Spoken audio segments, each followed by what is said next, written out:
शादी के लिए इंतजार क्यों करवाया, इतनी देर से क्यों की? मेरा ख्याल है कि तब कोई ऐसा मिला नहीं। हाँ। और तब जिम्मेदारियां भी थी, काम भी बहुत ज्यादा मैं करी थी। मतलब मैं 96 में आई हूँ और उसके बाद मैं पिंडी वापस गई नहीं। मुझे इतनी फुर्सत नहीं मिली कि मैं अपने कॉलेज लाइफ को एंजॉय कर सकती। मगर कोई आपकी जिंदगी में नहीं आया ऐसा जो आपके पीछे पागल होता हो, आपको बोलता हो नहीं मैंने तुमसे शादी करनी है वरना मैं मर जाऊंगा? नहीं, ऐसे तो कोई आ जाते थे बीच में। आपकी शादी कैसे हुई? ये जो डोले वाले भाई हैं ये कहाँ से मिले और यार कैसे आके पिक्चर में एकदम से? एक ऐसी कहानी है जो बहुत सारे शोज में मेरा ख्याल आप लोगों ने सुनी होगी मेरे मुंह से। 2010 में मम्मी पापा ने हज किया, 2012 में मैं करी थी शो जो मैं आपको बताया मॉर्निंग शो।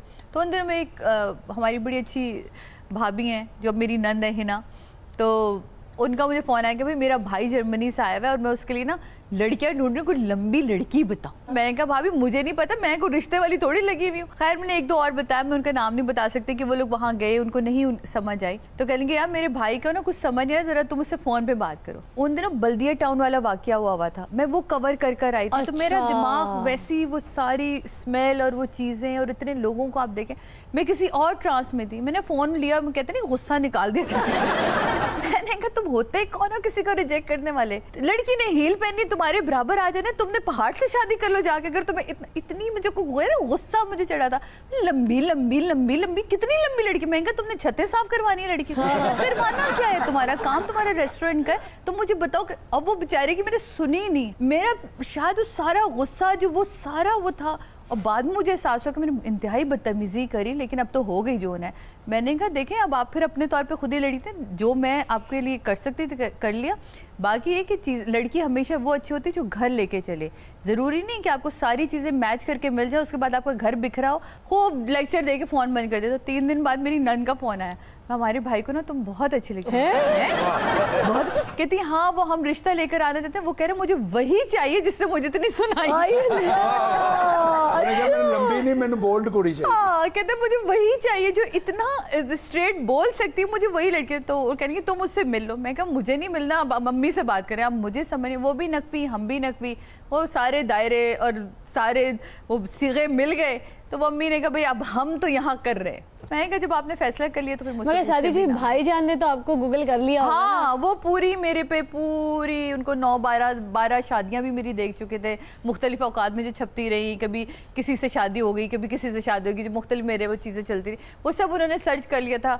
उसी सर्च करने के बाद उन्होंने कहा जो लड़की इतना स्ट्रेट बोल सकती है तो वो फिर क्या होगा। ये लोग जब रिश्ता लेकर आए तो मुझे ना हंसी का दौरा पड़ता है, सीरियसली मुझे शदीद वाला पड़ता है। भाई ना हसन आया, कहता चलो बाहर। अब मैं हंसू से देख के कह रहे पागल हो तो लोग क्या समझेंगे लड़की पागल। मैंने कहा मैं नहीं जा रही। उनसे कहो अंदर आके मिल कमरे में। मैं बाकी कमरे में बैठी रही, वो फिर मेरी नंद वगैरह सब अंदर आई। मुझे इतना बुरा हंसी का दौरा, और मुझे वाकई लगे कि ये तो अब घर जाएंगे और ये जाके कहेंगे भाई लड़की कैसे। जब आपने पहली मर्तबा उन्हें देखा और आपकी आंखों को यकीन आया कि मैं जैसी प्यारी हूँ वैसी मुझे शहजादा भी मिल रहा है, क्योंकि माशाल्लाह मुझे फिजा ये यकीन था कि हर माँ अपनी बेटी के लिए ना शहजादा ढूंढती है। वो आरसी मूसफ के वक्त जब शीशा रखा और वो दुपट्टा डाला और वो जब देखा तो ओहो उसका मतलब पर्ची ठीक ही खुली है।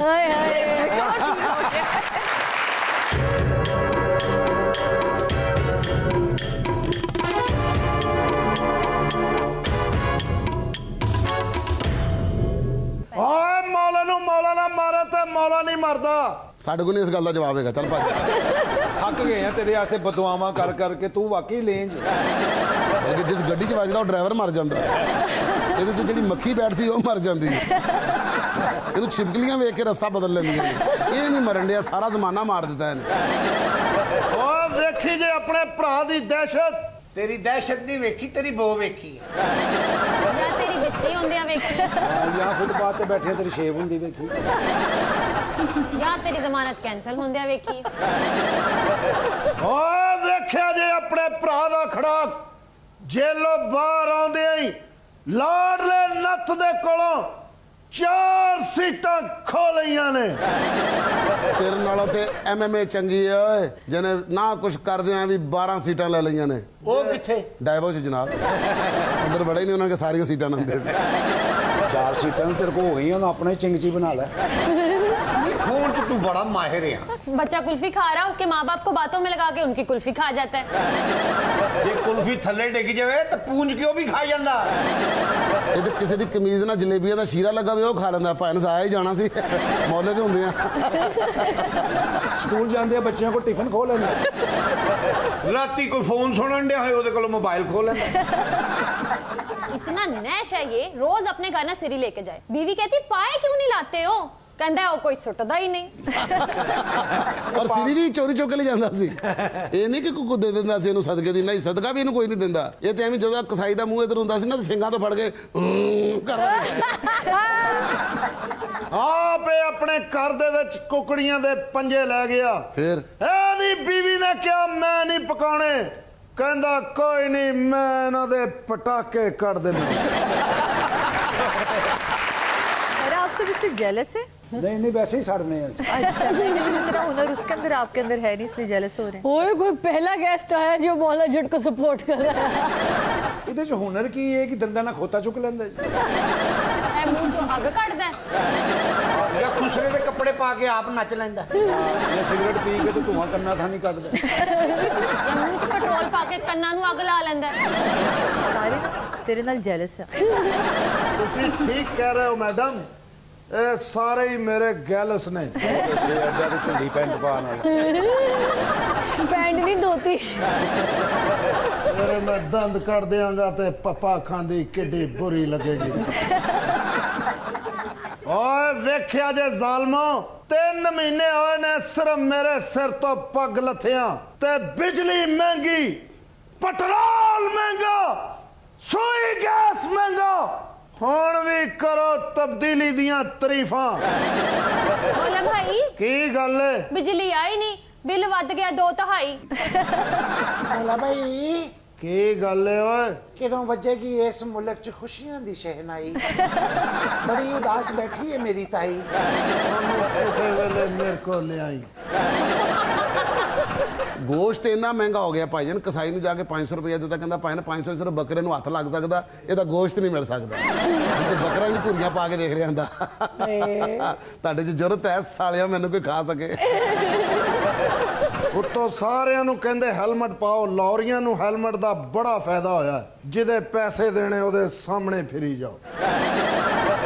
ਇਹ ਮੌਲਾ ਜੱਟ, ਇਹਨੇ ਇੱਕ ਬੰਦੇ ਦੇ ਪੈਸੇ ਦੇਣੇ ਸਨ ਬਰਫੀ ਦੇ, ਤੇ ਉਸ ਗਲੀ 'ਚੋਂ ਲੰਘਿਆ, ਤੈਨੂੰ ਯਾਦ ਆ ਗਿਆ ਮੈਂ ਤੇ ਪੈਸੇ ਦੇਣੇ ਤੇ ਮੂੰਹ 'ਚ ਕਰ ਲਿਆ। ਉਹ ਕਹਿੰਦਾ ਮੌਲਿਆ ਮੈਂ ਤੈਨੂੰ ਪਛਾਣ ਲਿਆ, ਕਹਿੰਦਾ ਪਛਾਣ ਲਿਆ ਤੇ ਅੱਧਾ ਕਿਲੋ ਹੋਰ ਦੇ ਦੇ। ਓਏ ਹੁਣ ਪਤਾ ਲੱਗਾ ਜੇ ਮੌਲੇ ਜੱਟ ਤੋਂ ਬਗੈਰ ਇਹ ਮੁਲਕ ਚੱਲ ਹੀ ਨਹੀਂ ਸਕਦਾ। मौला भाई इत्थे ही खलो, मैं तेरे को लाई।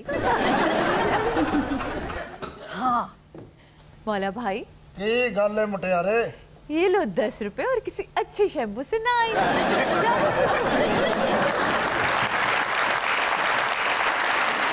ਅਸਲ ਤੇਰੀ ਜ਼ਿੰਦਗੀ ਦਾ ਆਖਰੀ ਲਾਫਟਰੀ। ओ मौलिया ਕੀ ਗੱਲ ਏ? तू जाना नहीं है? ਜਾਣਾ ਏ। एक ब्रेक के बाद हाजिर होते हैं, आप देख रहे हैं तारों से करे बातें।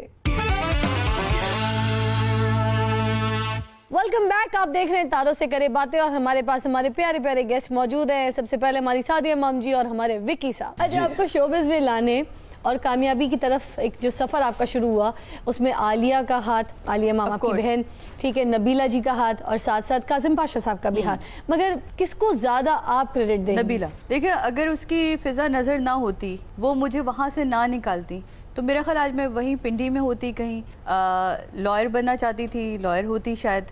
बट मेरा ख्याल है जो मेहनत मुझ पे नबीला ने की है उसका क्रेडिट मैं किसी और को दे ही नहीं सकती। फैसलाबाद अपने एक कॉलेज ट्रिप की तरफ से गई हुई थी, तो अमजद सब वहाँ एज अ चीफ गेस्ट आए हुए थे और गज़ल का मुकाबला होता है, तो वहाँ मैंने गज़ल पढ़ी।